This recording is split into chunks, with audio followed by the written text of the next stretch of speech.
Demokarasi nyademokarasi niyo demokarasi. Uyu ni papa demokarasi nziza kandi yihuse ku mpamvu nziza nyinshi. 200 ku Rwanda, 200 kuri Afurika, n'ibihumbi 20 ku rwego rw'isi. Nanditse nsohora ibitabo bitatu bya politiki itikoraho y'igifute izashira ibintu byose ku murongo kuri iyi si.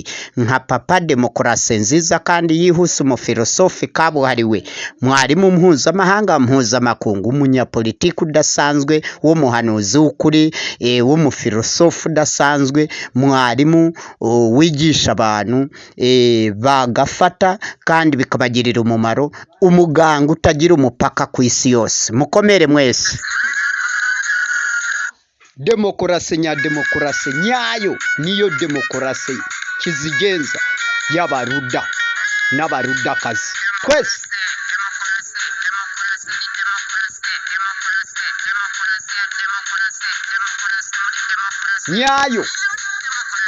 Nyayo ku isi yose niyo demokarasi nyademokarasi nyayo bose bakunze kandi izabarengera. Demo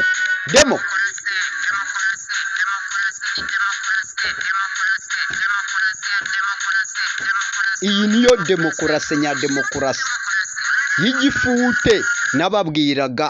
Demokarasi nyademokarasi nyayo y'igifute itikoraho ya bose, apana kuri bamwe. Demokarasi nyademokarasi nyayo mu Rwanda, East Africa no ku rwego rw'isi. Iyi niyo demokarasi nyademokarasi yazanywe n'abaruda, umuruda mukuru, umusaza w'ukuri, papa demokarasi nziza kandi yihuse.